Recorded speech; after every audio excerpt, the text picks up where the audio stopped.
mais da vinda de Cristo. Eu acho que é o nosso quinto domingo. Nós estamos meditando acerca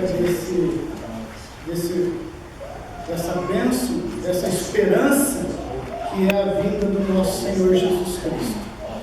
Nós já vimos que Jesus dividiu a história em dois períodos: o período do começo, o princípio das dores, que temos vários sinais que marcam esse período, como guerras, rumores de guerras, terremotos, pestes, fome, perseguição, falsos profetas, falsos cristos. Tudo isso Jesus disse que iria acontecer, e tudo isso tem acontecido até hoje. Nenhuma dessas coisas que Jesus disse que iriam acontecer nesse presente período tem deixado de acontecer. Isso é extremamente forte, extremamente fortalecedor a nossa fé, por causa que nós podemos confiar que o que Jesus fala se cumpre. E também é um alento, é uma força para que nós olhemos para os sinais que antecederão a vinda dele, que ainda não começaram a acontecer, mas que nós podemos crer que eles acontecerão, porque todos os outros que ele disse que aconteceria neste período, eles têm acontecido, porque ele é Deus, ele é capaz de cumprir a palavra dele. E nós temos visto os sinais, que são sinais da iminência da volta de Cristo. Nós vimos, por exemplo, a apostasia como um dos sinais, que quando nós virmos uma apostasia globalizada, gente em todas as partes do mundo trocando a fé das Escrituras por uma fé falsa, esse é o sinal, um dos primeiros sinais de que o encontro com Cristo nos ares está mais perto do que nunca. O segundo sinal que nós vimos foi a grande tribulação. Uma tribulação que Jesus disse que nunca houve antes e nunca haverá depois. Não haverá depois porque justamente ele vai fechar a história. É lógico, Jesus é inteligente, ele está colocando a coisa desse nível. Então, a grande tribulação, que vai ser um período de lutas e dores como nunca houve antes. E Jesus disse que vai ser um período curto, porque se ele fosse longo, ninguém suportaria. Quando nós virmos esse sinal, então nós vamos saber que o abraço está próximo. Também nós vimos que outro sinal que vai mostrar que ele está às portas é a manifestação do falso profeta e do anticristo dentro da tribulação. Nos primeiros 3 anos e meio, se assim podemos entender as medidas que a Bíblia coloca, manifestará o falso profeta com engano, com sedução, fazendo sinais, prodígios, milagres extraordinários para enganar, se possível, os próprios eleitos. Quando nós vimos esse homem com poderes religiosos, mas com poderes globais, nós vamos poder começar a abrir o sorriso, porque o encontro está próximo. Quando nós virmos o anticristo e ele vem para nos matar, e não vai adiantar orar a Deus, pedir: Deus, me livra dele. Deus deu a ele poder e autoridade de lutar contra nós, nos vencer e nos matar. E Deus não vai contra ele mesmo. Mas se ele nos tirar a vida, que mal ele nos fará? Ele só vai adiantar o encontro, porque nós vamos estar nos braços de Cristo antes que ele raie os céus, e ele nos trará nas nuvens, como aquela imagem, nós iremos vê-lo nas nuvens. E hoje, o último sinal da vinda do nosso Senhor. Mas aquele que perseverar até o fim será salvo. E este evangelho do reino será pregado em todo o mundo, como testemunho a todas as nações. Então virá o fim. Então virá o fim. O quarto sinal da vinda de Cristo é a pregação do Evangelho a todas as nações do mundo. E isso ainda não aconteceu. Nós vamos ver alguns dados daqui a pouco, como está esse trabalho, essa tarefa. Por isso que nós não podemos esperar a vinda de Cristo para hoje, e nem para amanhã, porque ainda há processos a serem cumpridos. Portanto, se alguém tentar te ensinar que Jesus pode voltar hoje, ou que Jesus pode voltar amanhã, desconfie dessa pessoa, porque ele não conhece o que as Escrituras ensinam.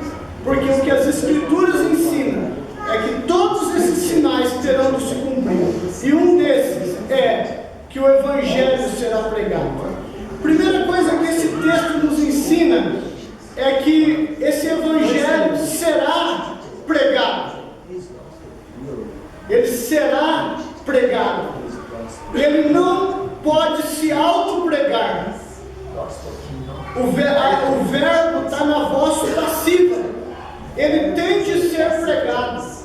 O Evangelho não pode se auto-pregar, se auto-proclamar. Ele precisa ser pregado por alguém. Deus determinou que a fé vem pelo ouvir, e ouvir da palavra. Como ouvirão se não há quem pregue? Então esse Evangelho precisa primeiro ser pregado. Ele não pode simplesmente ser lido. O Espírito Santo pode usar isso, mas não é o modus operandi que Deus estabeleceu para o seu Evangelho. Ele precisa ser pregado. Olha o exemplo de Filipe e o eunuco no livro de Atos, capítulo 8. O anjo do Senhor está vendo o eunuco na carruagem, mas o anjo está ali, ele vê a cena, mas o anjo não pode pregar. O eunuco está lendo o quê? Isaías. Ele está lendo o livro de Isaías, mas a leitura do livro de Isaías não é suficiente necessariamente para que ele fosse salvo. Preste atenção, ele está lendo a Bíblia, o anjo está vendo ele, mas o anjo tem que ir a Filipe e falar para Filipe o quê?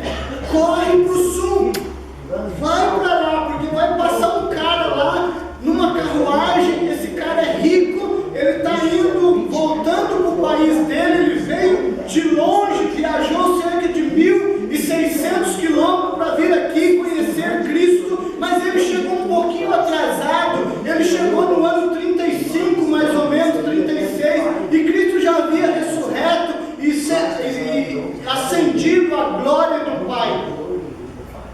Mas o anjo sabe disso e manda Filipe lá. Se fosse outro meio, ele está lendo, o anjo podia se materializar num homem e pregar para ele, não é verdade? Mas o anjo não pode fazer, sabe por quê? Porque o Evangelho foi dado a nós para que nós o preguemos. A Bíblia diz que anjos anelam fazê-lo, mas eles não podem. Os anjos, eu imagino que eles se coçam de vontade de anunciar esse glorioso Evangelho. Mas eles não podem. Ele tem que ir lá e chamar quem? O Filipe. Porque aos homens foi entregada a tarefa de anunciar o Evangelho. Esse Evangelho será pregado. Outro exemplo, Cornélio. Cornélio está lá orando na casa dele e o anjo aparece para ele e fala: Cornélio, Deus aceitou a tua oração, Deus ouviu o teu clamor, as tuas esmolas, a tua generosidade. Eu estou aqui, eu queria muito pregar para você, mas eu não posso. Manda alguém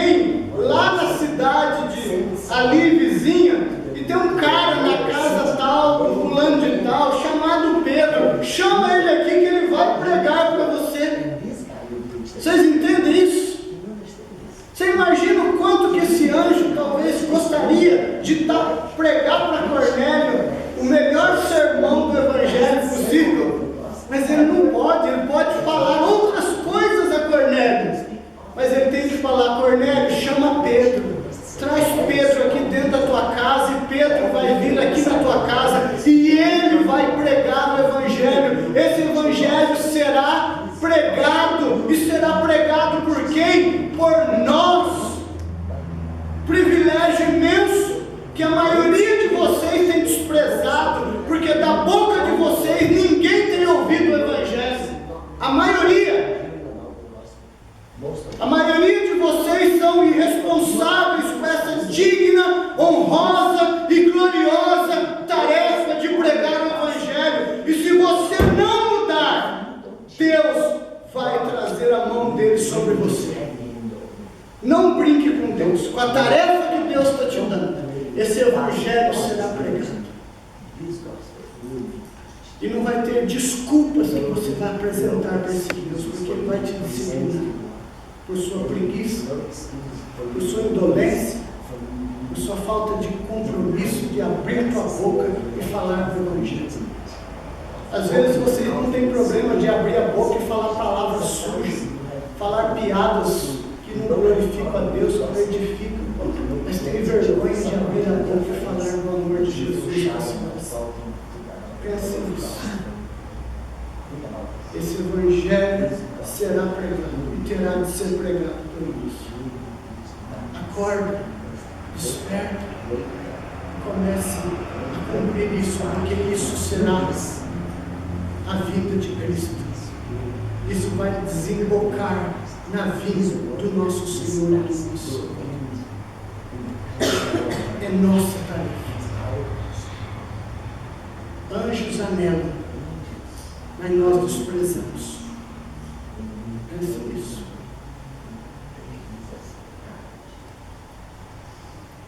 E esse Evangelho será pregado aonde? O alcance da pregação em todo o mundo. Esse Evangelho precisa ser pregado em todo o mundo. Você não pode pregar em todo o mundo, mas você pode pregar aonde? Onde você está. E você pode colaborar onde você não está, orando e ofertando para aqueles que querem ir lá e pregar. O alcance da pregação é globalizado. Jesus está dizendo que esse Evangelho será pregado em todo o mundo. Com qual finalidade? Com qual motivo? Como testemunho a todas as nações. O Evangelho é um testemunho que salva ou que condena. Quando você prega o Evangelho, é o único trabalho que tem 100% de resultado. Não existe trabalho no mundo que tenha 100% de resultado, a não ser a pregação do Evangelho. Se você é cozinheiro, você pode cozinhar bem, mas tem um dia que você vai salgar demais. E a comida vai ficar, ou vai faltar sal, e você vai talvez falhar no seu trabalho, você não vai alcançar o objetivo. Se você é construtor, tiler, um dia você pode fazer uma parede, achar que está lindo, o dono chegar e falar assim, que porcaria, desmancha tudo isso aí, eu não gostei disso. Todo trabalho tem falha, tem perdas. Médicos perdem pacientes, advogados perdem causas, professores não conseguem ensinar. Mas o Evangelho é o único trabalho que, quando você abre a sua boca para pregá-lo, tem 100% de resultado. O Senhor está dizendo que todo mundo para quem eu pregar vai se converter? Não, eu estou dizendo que vai ser um testemunho para salvação ou para condenação. Porque quem ouvir o Evangelho da tua boca e ele não aceitar esse Evangelho, no dia do juízo, quando Cristo abrir os céus em glória, ele não vai ter nenhuma desculpa para falar para Cristo que ele não conheceu o Evangelho. Portanto, para ele o Evangelho vai ser condenação eterna. Mas para aqueles a quem o Espírito Santo regenerou o coração, e esse é um chamado eficaz que gera conversão à vida, haverá salvação. E esses vão amar a Cristo, esses vão se entregar a Cristo, e eles vão estar preparados para o dia do Senhor. Porque o testemunho veio à vida deles. E esse testemunho da verdade do Evangelho libertou e salvou eles. Então, o motivo da pregação é porque o Evangelho é um testemunho no dia do juízo, ou a favor de você, ou contra você.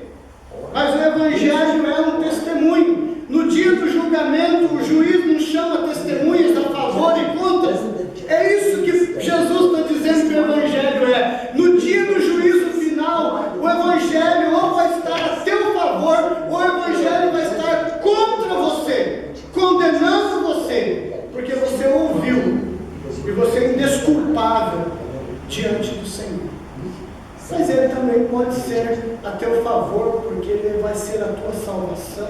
Você se entregou e creu nele, ele é vida para você. Esse evangelho vai ser pregado em todo mundo como testemunho. A quem será pregado? A todas as nações.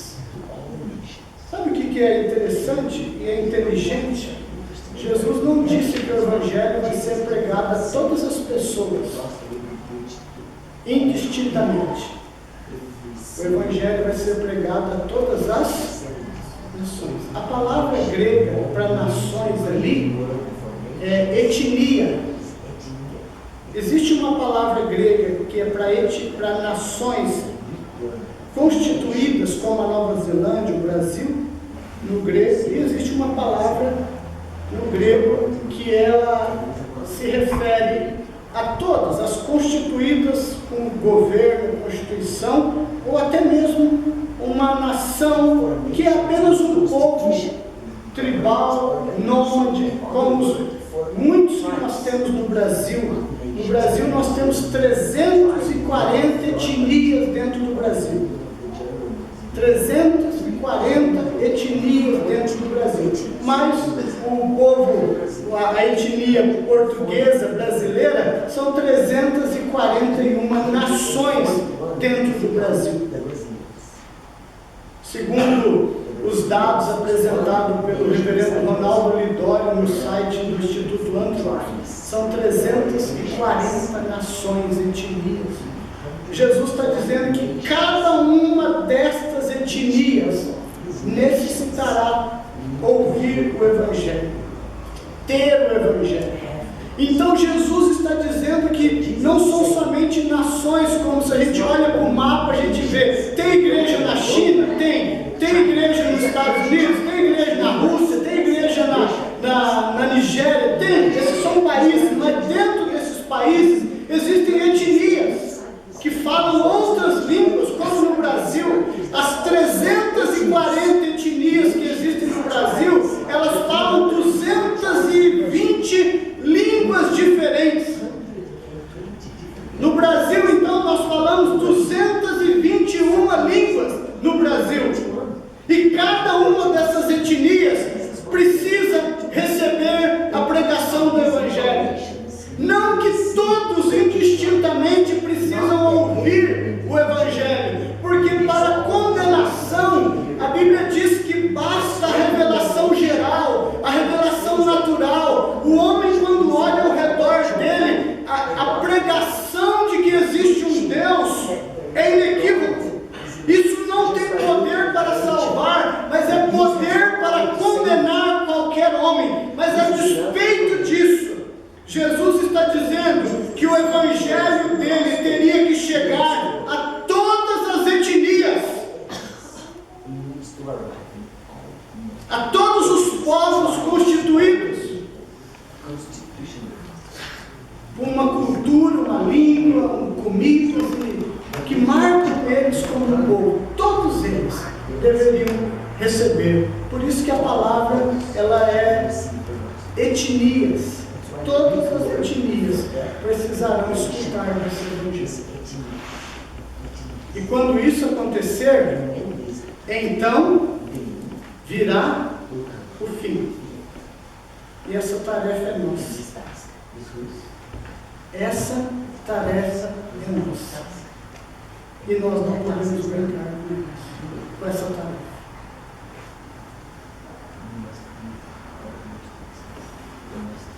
E qual será o resultado? Então virá o fim. Esse é o resultado. Esse evangelho que vai ser pregado. Qual a situação da pregação do evangelho entre todas as nações ou etnias hoje? Só para você ter uma ideia. Nunca antes o evangelho conseguiu alcançar todas as nações do mundo. Você sabia disso? Na época de Jesus, Paulo, os missionários, Pedro, Paulo, os missionários que saíram espalhando o evangelho para o mundo daquela época, O Evangelho se espalhou por muitos lugares, mas o Evangelho, nem naquela época, que foi uma época gloriosa de poder do Evangelho, da pregação do Evangelho, o Evangelho não atingiu todas as nações do mundo. Nunca atingiu.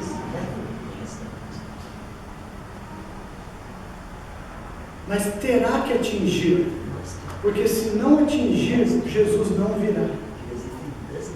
Então, olhe para alguns números. No ano de 1900, o número de línguas ou etnias, conversões sagradas das Escrituras, eram apenas de 537. Sabe quantas línguas se falavam no mundo naquele período? 7.100 línguas eram faladas em 1900. Somente 537 línguas tinham porções da palavra de Deus para eles lerem na língua deles. Pequeno, né? Você pensar que eram 7.000 e poucas línguas, só 500, não dava nem 10% das nações, das etnias ouvindo o Evangelho. 74 anos depois, aproximadamente metade da população do planeta não havia sido alcançada ainda pela igreja, mas já cresceu. Os números já aumentaram, houve um avanço missionário, um avanço na tradução da Bíblia para línguas imenso nesses 74 anos que se passaram. Foi feito um trabalho gigante, a fundação da missão Wycliffe, da missão Saim, uma missão dedicada à tradução da Bíblia para povos indígenas também, e outras missões foram criadas além, e outras mais que vieram trabalhando duro, ok? Quase 4 décadas depois, os povos não alcançados representam apenas 1/3 da população mundial.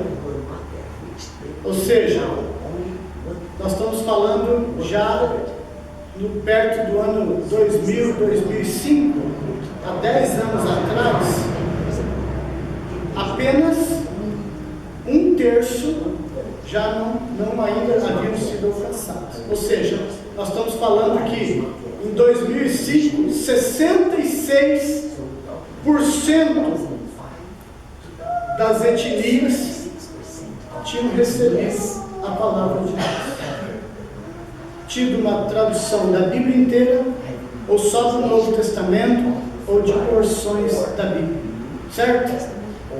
A Wycliffe, maior organização do mundo em tradução da Bíblia, já levantou quase 500 milhões de dólares, cerca da metade da meta de 1 bilhão de dólares, para a campanha que pretende traduzir a Bíblia em todas as línguas até 2015. Um doador anônimo deu um montante de 50 milhões de dólares para a campanha chamada Últimas Línguas, da Wycliffe. Foi a maior doação individual da história desta instituição seríssima chamada Wycliffe. A Wycliffe tem dado uma grande contribuição para que eles queriam alcançar a meta em 2015. Alcançaram? Não. Porque se tivesse alcançado, o que teria acontecido? Jesus já teria vindo. Ou já estaria manifestando pelo menos sinais que nós estamos aprendidos até agora. Mas ainda não foi alcançado. A World Mission International, em uma avaliação mais recente, estimou que apenas 2.134 grupos étnicos não tenham hoje uma igreja entre eles ou uma porção da Bíblia. Parece pouco, né? Em números do que era, dos 7.000, mas ainda restam 2.000. Eu penso que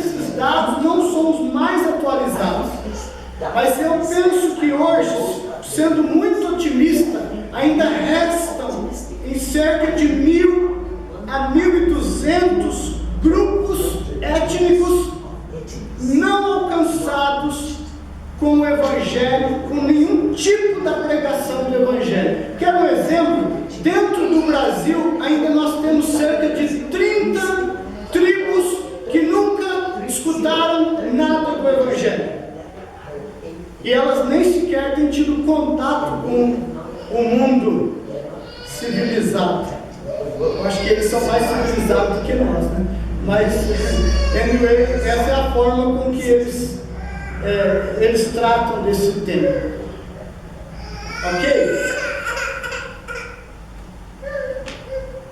Hoje, há mais de 6.000 línguas faladas no mundo. As línguas vêm diminuindo. Muitas línguas vão morrendo, porque às vezes é um povo de 50 pessoas. Aquele povo começa a morrer por uma doença e todos morrem. E eles não conseguem reproduzir, então aquela língua desaparece. Então muitas línguas vêm desaparecendo. Tem um país aqui no norte da Austrália, chamado Papua Nova Guiné. Sabe quantas línguas são faladas na Papua Nova Guiné? 800. 800 línguas. É o maior desafio missionário do mundo, segundo a Wycliffe.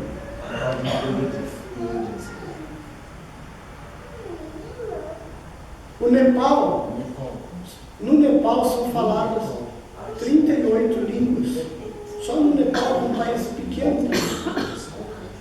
Então você vê que há um trabalho imenso por ser feito. E eles estão trabalhando para que isso possa ser feito em um prazo de mais ou menos 20 anos, com essas ofertas que eles estão recebendo. Segundo esse dado, eu acho que esse dado já está desatualizado. 118 tribos não alcançadas. Eu coloquei esse dado, mas eu já ouvi do Ronaldo pessoalmente que é bem menos do que isso hoje. Mas isso é um dado só para vocês terem uma ideia de alguns anos atrás. Conclusão? Vamos ler a conclusão? Nós ainda temos muito trabalho para fazer. Amém? Você quer que Jesus volte? Você tem essa esperança? Você deseja esse dia? Em algum sentido, isso depende da tua obediência. A hora de pregar o Evangelho. Quando você está aqui, você não está discipulando ninguém. Você que já foi discipular, que tem conhecimentos bíblicos suficientes, mas nunca fez nada, você está em desobediência. Se você não está fazendo isso, você não tem autoridade para dizer Maranata. O que significa Maranata mesmo? Venha, Senhor Jesus. Porque você não pode dizer Maranata se você não está pregando esse Evangelho, discipulando pessoas. Porque senão, em outras palavras, você está dizendo, eu estou garantindo o resto aqui. Então, Maranata. Isso é ser egoísta, dizer Maranata, se você não está fazendo a tua responsabilidade. Pense nisso.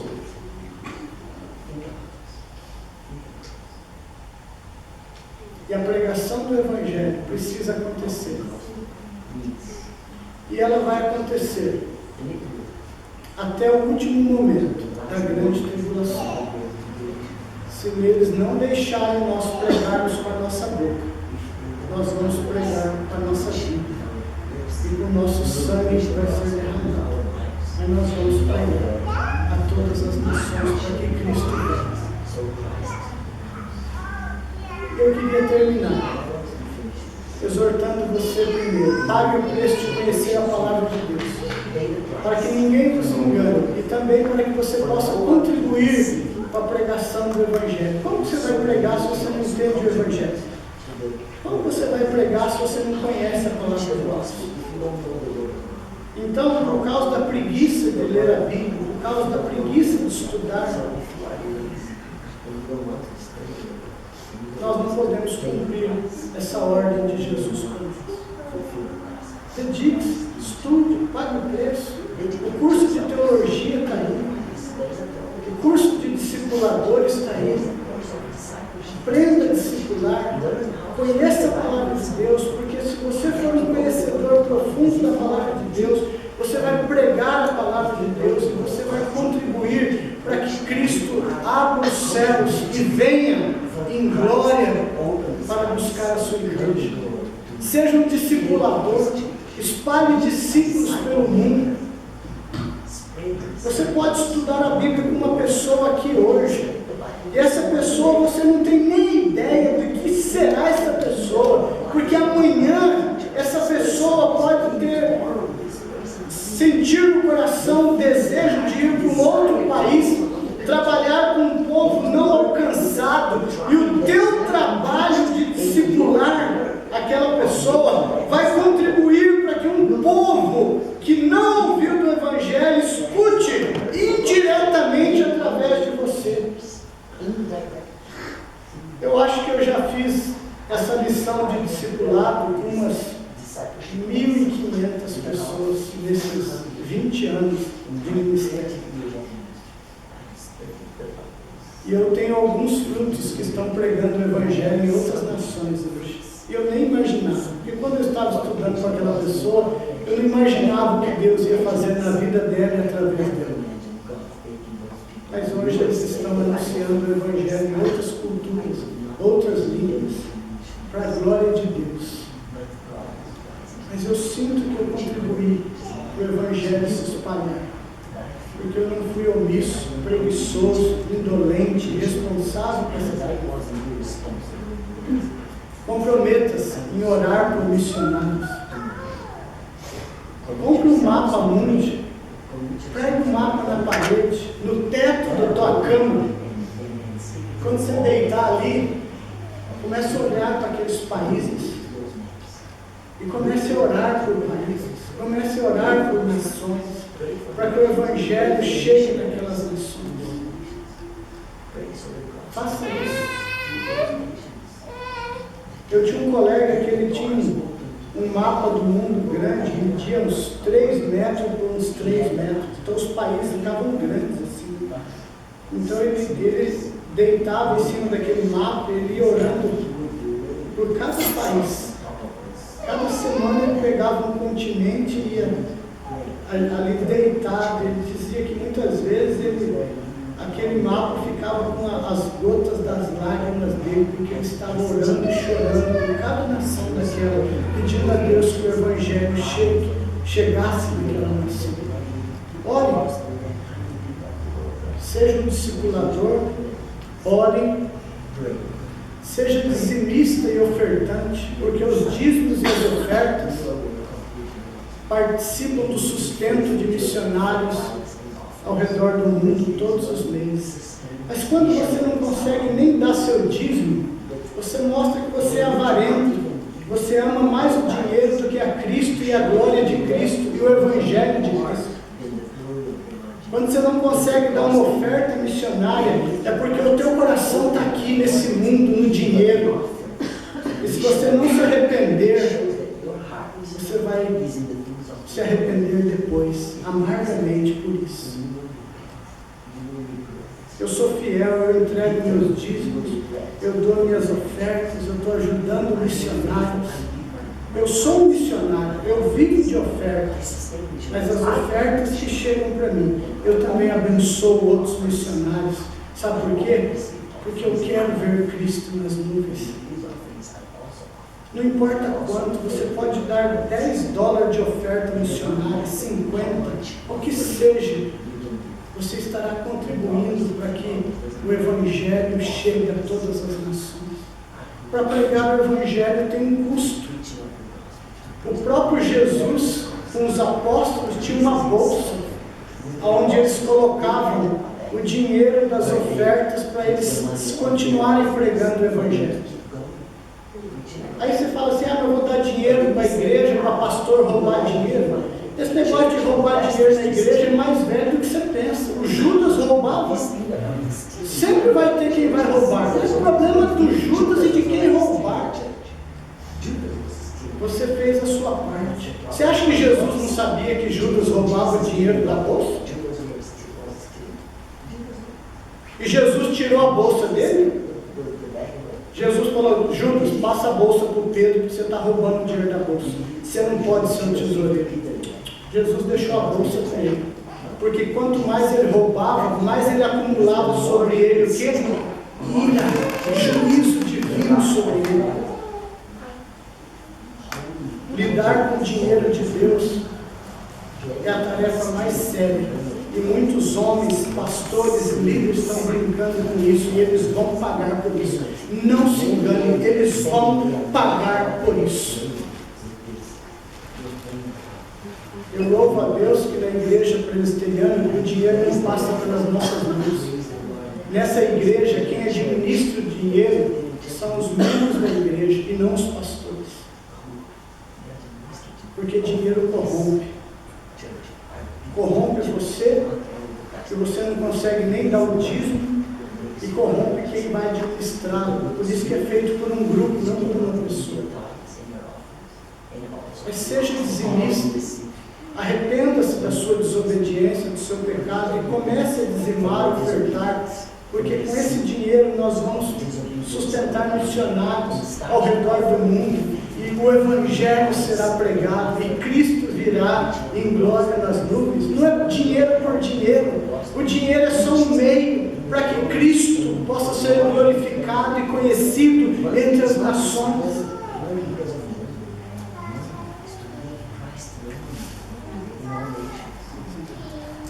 Você somente terá autoridade de dizer Maranata se você estiver discipulando, orando e contribuindo com a obra do Senhor.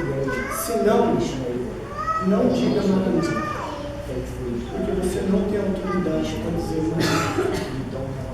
Gente, vem alma, se você Maranata, ora, vem Senhor Jesus, porque eu estou fazendo o que o Senhor me pediu para fazer, e eu posso chamar o Senhor, eu posso dizer que eu te espero com ansiedade, porque eu estou fazendo o que o Senhor me mandou fazer.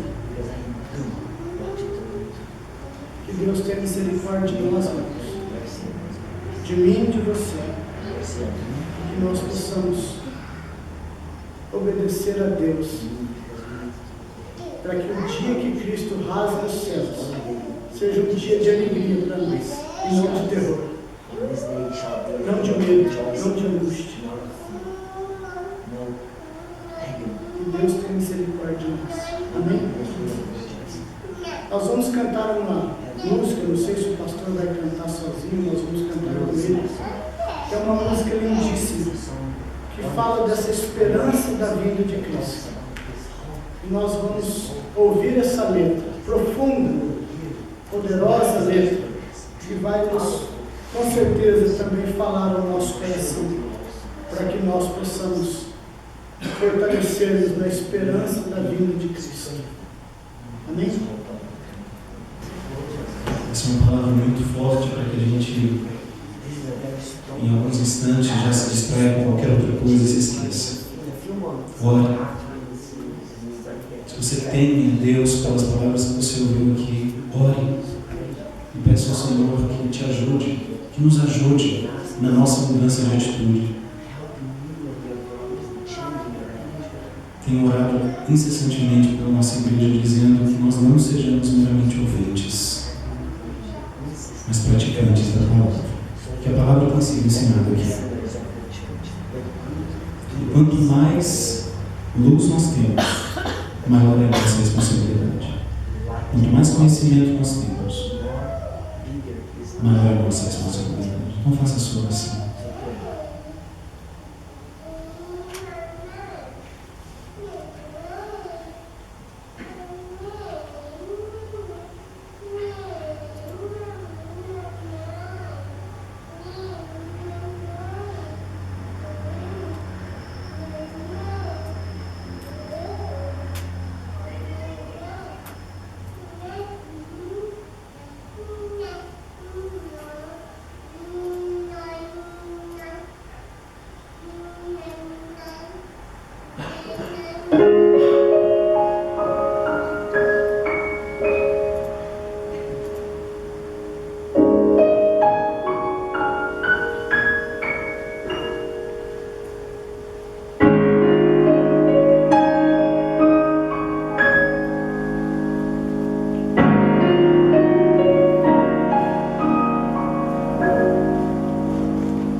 o meu Senhor descer, vindo me encontrar.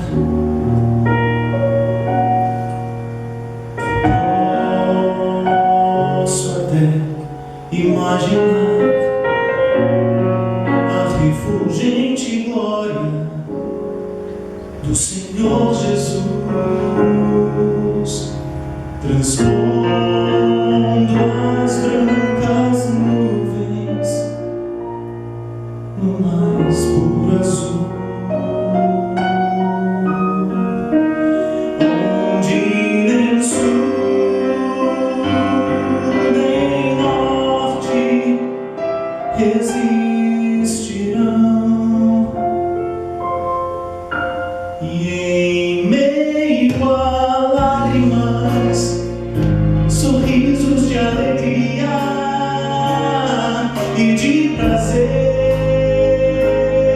eu que era cego agora posso ver,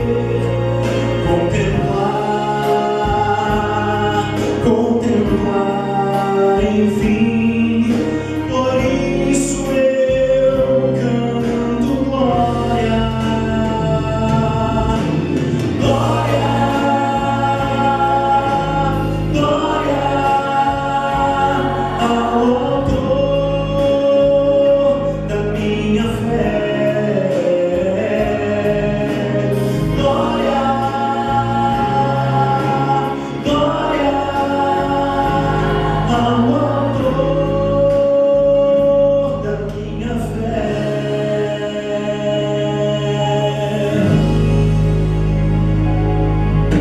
Oh Pai, eu queria tanto ouvir o som que vai abrir o encontro triunfal, rever amigos que um dia em Cristo foram feitos meus irmãos, e agora sim podemos dar as mãos, pois temos todos um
maior de todas as esperanças.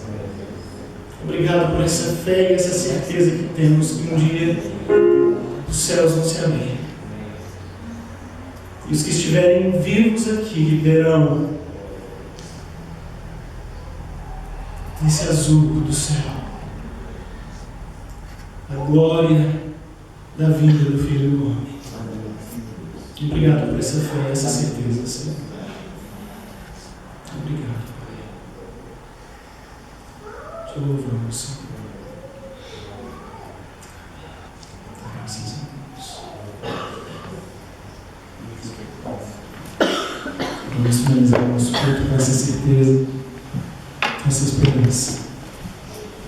Levante-se, por favor, a gente já está encerrando. Você possa ir para casa, refletindo nisso que você ouviu nesses últimos dias, nessas últimas semanas, que você também possa cantar glória ao autor da fé. Amém?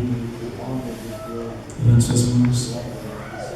Que o amor de Deus, o Pai, a graça de Jesus, o seu Filho, e a doce comunhão do Espírito Santo seja com toda a igreja do Senhor, não só aqui, mas em toda a Nova Zelândia e em todas as etnias da terra, até que o Senhor volte. Em nome de Jesus. Amém. Amém. Dá um grande abraço na pessoa que está perto de você.